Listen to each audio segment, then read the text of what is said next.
Hello friends and students. Engineering graphics में एक नया टॉपिक डेवलपमेंट ऑफ सरफेस लेकर आज हम यहाँ पर हैं। इसमें हम डेवलपमेंट ऑफ सरफेस जो हमारा टॉपिक है इसका एक इंट्रोडक्शन और इससे रिलेटेड एक क्वेश्चन सॉल्व करेंगे। तो डेवलपमेंट ऑफ सरफेस को समझते हैं क्या है।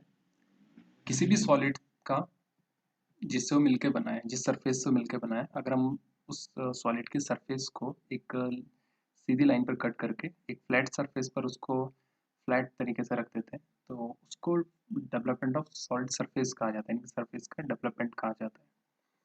जैसे यहाँ पर आपके पास ये जो सिलेंडर है, यहाँ पर अगर आप किसी लाइन पर इसको पर्टिकुलर लाइन पर इसको कट कर दें और बाकी जो इसका सरफेस है उस सरफेस को एक फ्लैट सरफेस पर इस तरीके से रख देते हैं तो ये इसका डेवलपमेंट ऑफ सिलेंडर होगा। इसी तरीके से जो आपका प्रिज्म है, प्रिज्म को आप किसी कोर पर इस तरीके से कट करके अगर आप किसी फ्लैट सरफेस पर इसको फैला देते हैं तो ये इसका डेवलपमेंट होगा प्रिज्म का। इसी तरीके से पिरामिड का डेवलपमेंट है और इस तरीके से कोन जो है हमारा इसका डेवलपमेंट है। तो कोई भी सॉलिड है, यहाँ पर चार सॉलिड दिखाए गए, इनका जो डेवलपमेंट होगा वो इस तरीके से होगा। डेवलपमेंट से हम ये स्टडी करते हैं कि कोई भी सॉलिड है वो किस तरह के जो उसका बनाया गया है, किस तरह के सरफेस से वो बनाया गया है, यानी कि सरफेस उसका इनिशियल सरफेस क्या है उसका, तो ये हम इसमें स्टडी करते हैं। मेनली जो हम question solid of development of surface में जो क्वेश्चन करते हैं, क्वेश्चन इससे रिलेटेड पूछे जाते हैं। इसमें लेटरल सरफेस से रिलेटेड क्वेश्चन पूछे जाते हैं। और तो सबसे पहले हम समझते हैं लेटरल सरफेस है क्या। तो कोई भी सॉलिड है उसका जो लेटरल सरफेस होता है वो सरफेस है आपका is the surface excluding top and base. किसी भी सॉलिड का टॉप एंड बेस को छोड़कर जो बाकी उसका सरफेस होता है उस सरफेस को इसका लेटरल सरफेस कहा जाता है। अब यहाँ पर जैसे आपके पास एक सिलेंडर है, सिलेंडर का जो ये लेटरल सरफेस है, क्योंकि यहाँ पर टॉप और बेस इसका हमने इसको हटा दिया है, तो ये जो डेवलपमेंट इसका होगा, इसका डेवलपमेंट एक रेक्टेंगुलर फॉर्म में होगा और रेक्टेंगल जो आपका होगा उसकी जो हाइट होगी वो सिलेंडर की जो हाइट है या उसकी एक्सिस की हाइट है उसके बराबर होगी। और इसकी जो लेंथ होगी ये लेंथ पाई डी के बराबर होगी। जो डायमीटर है ये इसका बेस का डायमीटर होगा। इसी तरीके से आपके पास जो प्रिज्म है, यहाँ पर हमने एक पेंटागोनल प्रिज्म लिया है, तो इसका जो डेवलपमेंट होगा ये भी एक रेक्टेंगल फॉर्म में होगा और इसमें जो पूरा एरिया होगा वो अलग अलग 5 रेक्टेंगल में डिवाइड होगा। और जो एक रेक्टेंगल होगा इसका जो विड्थ होगी ये एस होगी, जो कि एस क्या होगा, जो आपका पेंटागन है, पेंटागोनल प्रिज्म है, इसका जो बेस एज है ये एस के बराबर होगा। और इसका जो एक रेक्टेंगल की जो हाइट होगी ये आपकी इसकी एक्सिस की हाइट के बराबर होगी या प्रिज्म के हाइट के बराबर होगी। इसी तरीके से हमारे पास जो कोन है, कोन का जो हम डेवलपमेंट करते हैं तो ये आपका इस तरीके से एक आर्क फॉर्म में आपको मिलेगा। और यहाँ पर जो एंगल होगा इसका, ये एंगल आपका होगा theta is equal to r upon l into 360 degree. जो यहाँ पर आर है आपका, ये आर आपका इस जो कोन है, कोन का जो बेस सर्कल है इसका रेडियस होगा। और जो एल है आपका ये इसका स्लैंट हाइट होगी कोन की। इसी तरीके से जो आपका पिरामिड है, पिरामिड का जो हम डेवलपमेंट करते हैं तो इसके लिए जो इसका जो एल हमने लिया है इसका स्लांट एज होगी। और जो इसका यहाँ पर बेस एज है, बेस एज जितना होगा, जितना इसका बेस एज होगा उतना इससे जो डिस्टेंस इससे कट करते जाएंगे। तो मेनली जो प्रिज्म है हमारा, प्रिज्म हमारा क्या होता है कि अलग अलग रेक्टेंगल से मिलकर बना होता है। जैसे अगर पेंटागोनल प्रिज्म है तो 5 कॉम्बिनेशन ऑफ 5 रेक्टेंगल होगा। इस तरीके से अगर हेक्सागोनल है तो कॉम्बिनेशन ऑफ 6 रेक्टेंगल्स होगा। तो जब इसको हम डेवलपमेंट करते हैं तो उसी फॉर्म में हमें ये वापस मिलेगा। इसी तरीके से जो हमारा पिरामिड है, पिरामिड हमारा अलग अलग ट्राइंगल से मिलके ये हमारा एक फॉर्मेशन होती है पिरामिड की। तो जब हम इसको डेवलपमेंट करते हैं, जैसे सपोज यहाँ पर हमारे पास इस पिक्चर में जो पिरामिड है ये स्क्वायर पिरामिड है। स्क्वायर पिरामिड यानी कि इसका जो बेस है स्क्वायर फॉर्म में, यानी कि यहाँ पर 4 ट्राइंगल से मिलके स्क्वायर पिरामिड आपका बनेगा। इसी तरीके से अगर पेंटागोनल प्रिज्म आपके पास होगा तो पेंटागोनल प्रिज्म में आपके पास जो बेस का शेप होगा पेंटागन शेप होगी। और जो यहाँ पर ट्राइंगल आपके पास होंगे 5 ट्राइंगल्स होंगे। इसके अलावा अगर कहीं पे फ्रस्टम आपके पास होता है, कोन का फ्रस्टम या फिर पिरामिड का फ्रस्टम आपके पास होता है, तो उसका भी डेवलपमेंट इस तरीके से किया जाता है। जो पार्ट इससे कट किया जाता है उसका अलग से आर्क लगाकर उसको हटा दिया जाएगा और जो नीचे का इसका रिमेनिंग पार्ट होगा इसका डेवलपमेंट किया जाएगा। तो इसको हम एक क्वेश्चन के थ्रू समझते हैं। यहाँ पर हमने एक क्वेश्चन लिया है जिसमें कि a regular hexagonal prism base has 30 mm and axis 60 mm long is resting on its base on the HP with an edge base is parallel to the VP. A cutting plane at 45 degree to the HP bisect its axis. Draw the development of the lateral surface of the prism. तो यहाँ पर एक जो solid है हमारा ये regular hexagonal prism है और जिसका बेस एज आपका 30 mm है और एक्सिस जिसकी 60 mm है और is resting on it's base on the HP, जो अपने बेस पर HP में रखा हुआ है। तो सबसे पहले जो हम क्वेश्चन में हमारे पास गिवन है इसके अकॉर्डिंग हम जो सॉलिड है हमारा इसका हम एलिवेशन और प्लान कंप्लीट करते हैं। देन जो कटिंग प्लेन हमें दिया है इसको इसकी पोजीशन के अकॉर्डिंग इसका सेक्शनल व्यू हम तैयार करेंगे और देन इसका डेवलपमेंट हम करेंगे। तो सबसे पहले हम ये एक्स वाई लाइन हो गई और इसको हम फर्स्ट एंगल में ड्रॉ कर रहे हैं। अब इसके बाद आपका जब आप इसको बनाना शुरू करते हैं तो यहाँ पर आप देखेंगे कि जो इसका बेस जो है अपने बेस पर ही HP में रखा हुआ है, यानी कि जब आप इसका टॉप व्यू देखेंगे तो वहां पर आपको एक हेक्सागन आपको दिखाई देगा। तो उसकी पोजीशन कुछ इस तरीके से होगी।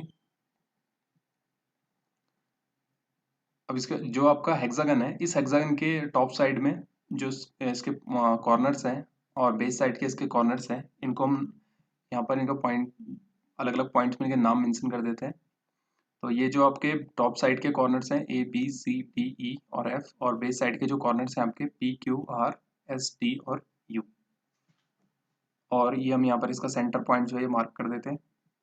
अब यहाँ से हम इसके जो प्रोजेक्शंस हैं इनको ऊपर VP में लेकर जाएंगे। तो जो सॉलिड है आपका क्योंकि ये अपने बेस पर HP में रखा हुआ है और अगर आप इसका फ्रंट व्यू से इसको देखते हैं तो फ्रंट में देखने पर इसका जो बेस है वो आपको XY लाइन पर दिखाई देगा, इसलिए इसके जो बेस के पॉइंट है आपके वो आपके XY लाइन पर ही मार्क होंगे।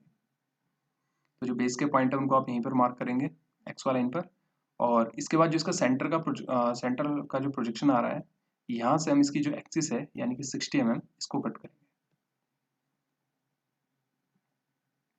और इसके बाद जितने बाकी आपके बेस के पॉइंट हैं इन सबको एक्सिस की हाइट में बढ़ाकर इसको एक कॉमन लाइन से मिला देंगे और यहाँ पर जो टॉप साइड है इसका यहाँ पर इसके जो कॉर्नर्स हैं इनको मार्क कर देंगे। तो इस तरीके से जो सॉलिड है आपका इसका आपका टॉप व्यू और इसका जो फ्रंट व्यू है ये आपका कंप्लीट होगा। अब हम कटिंग प्लेन की पोजीशन देखते हैं। A cutting plane at 45 degree to the HP, cutting plane है वो HP से 45 डिग्री पे इंक्लाइंड है। बाइसेक्ट इट्स एक्सिस, जो एक्सिस है इसको बाइसेक्ट करता है यानी कि मिड पॉइंट पर कट करता है। तो यहाँ पर आप क्या करेंगे, सबसे पहले जो आपका एक्सिस है टोटल इसकी जो लेंथ है 60 mm है, इसमें से 30 mm की डिस्टेंस पर एक पॉइंट मार्क करेंगे और यहाँ से XY के पैरेलल आप एक लाइन ड्रॉ करेंगे और वहाँ पर 45 डिग्री का एंगल बनाएंगे, या फिर आप यहाँ से 45 डिग्री का एंगल इस तरीके से बनाइए कि जो बिल्कुल इसकी मिड पॉइंट से होकर जाए। तो ये मैंने यहाँ पर ये कटिंग प्लेन लिया है जो कि इसके बिल्कुल मिड पॉइंट से होकर जा रहा है और यहाँ से आपका HP से 45 डिग्री का एंगल बना रहा है। अब इसके बाद जो आपका कटिंग प्लेन है ये जो इसका फ्रंट व्यू है इसको जहाँ जहाँ पर कट कर रहा है वहाँ पर हम पॉइंट मार्क करेंगे। तो यहाँ पर ये A डैश P डैश को कट कर रहा है 1 डैश, यहाँ पर ये B dash Q dash F dash U dash यानी कि 2 लाइन को कट कर रहा है, इसलिए यहाँ पर 2 पॉइंट होंगे। इस तरीके से यहाँ पर भी 2 पॉइंट होंगे और यहाँ पर भी यहाँ पर आपका 1 पॉइंट मार्क होगा। अब जो पॉइंट आपके पास आए इनको हम जो इसका टॉप व्यू है वहाँ पर ड्रॉप करेंगे इसके प्रोजेक्शंस। तो ये जो प्रोजेक्शन आप जब ड्रॉप करेंगे तो ये जो प्रोजेक्शन होंगे बिल्कुल कॉर्नर्स पे आपको मिलेंगे। जैसे 1 डैश का प्रोजेक्शन जो आएगा बिल्कुल कॉर्नर पे आएगा, 2 डैश का प्रोजेक्शन यहाँ पर कॉर्नर पे होगा, 6 डैश का कॉर्नर पर होगा। इस तरह के सारे प्रोजेक्शन जो होंगे बिल्कुल कॉर्नर पे आपको मिलेंगे। तो ये आपका जो टोटल एरिया होगा ये सेक्शन एरिया आपको इस तरीके से दिखाई देगा टॉप व्यू से। तो ये आपका फ्रंट व्यू हो गया और ये सेक्शनल टॉप व्यू आपका कंप्लीट है। अब हमें इसका डेवलपमेंट करना है। तो डेवलपमेंट करने के लिए हम क्या करते हैं, यहाँ से जो आपका इसकी हाइट है यहाँ पर जो इसका लाइन है यहाँ से हम एक प्रोजेक्शन आगे ड्रॉप करते हैं किसी भी लेंथ का, और फिर जो इसका हाइट है इस हाइट का एक लाइन यहाँ पर मार्क करेंगे, यहाँ इससे थोड़ा सा डिस्टेंस पर एक लाइन यहाँ पर मार्क करेंगे इस तरीके से।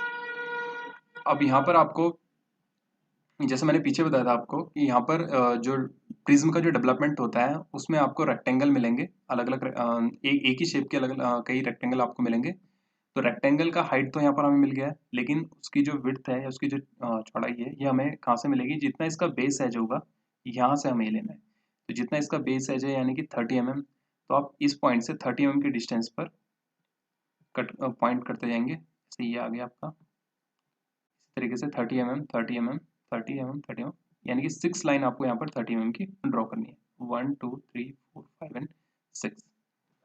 तो जो आपका प्रिज्म होगा हेक्सागोनल प्रिज्म, अगर आप इसका डेवलपमेंट करते हैं तो आपको इस तरीके से ये शेप मिलेगी। अब इसके बाद ये जो पॉइंट्स हैं इनके पॉइंट्स मेंशन कर देते हैं। सपोज हम इसको इस पॉइंट यहाँ इस लाइन पर कट करते हैं, एपी पर कट करते हैं।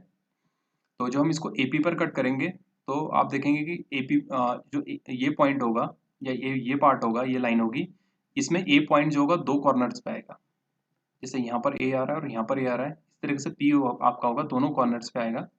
जो कट किए गए कॉर्नर्स वहां पर दोनों कॉर्नर्स पर एपी और एपी आएगा। इसके बाद ये हमारे पास सारे पॉइंट आ चुके हैं, A B C D E F. तो ये A B C D E F और अगेन ए, और नीचे हमारे पास P Q R S T U, P Q R S T U और पी। तो ये हमारा इसका डेवलपमेंट हो गया। लेकिन यहाँ पर आप देखेंगे तो ऊपर का जो इसका ये एरिया है, ये एरिया इसका कट कर दिया गया है। तो डेवलपमेंट जो होगा आपको नीचे का जो रिमेनिंग सरफेस है इसका दिखाना पड़ेगा। तो यहाँ से आप क्या करेंगे, जितने आपके पास पॉइंट्स हैं इन सब पॉइंट से प्रोजेक्शन यहाँ ड्रॉप करेंगे जो कि एक्स वाई के बिल्कुल पैरेलल होंगे। कुछ इस तरीके से इसमें प्रोजेक्शंस आएंगे।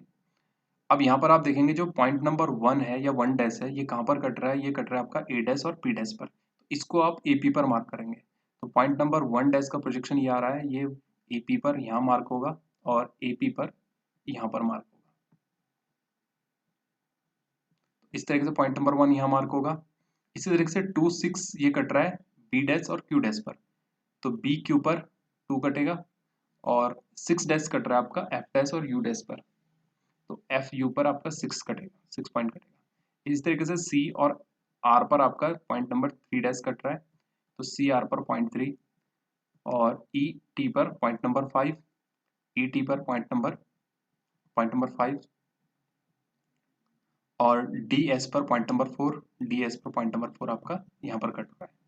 इसके बाद इन सारे पॉइंट्स को आपसे मिला देंगे इस तरीके से, और तो पॉइंट को मिलाने पर ये जो आपका नीचे का जो सरफेस एरिया होगा, जो नीचे का आपका सरफेस है ये आपका रिमेनिंग सरफेस होगा, और ऊपर का जो एरिया है आपका ये एरिया आपका कट के अलग निकल जाएगा। तो ये आपका जो रिमेनिंग सरफेस है ये उसका डेवलपमेंट है।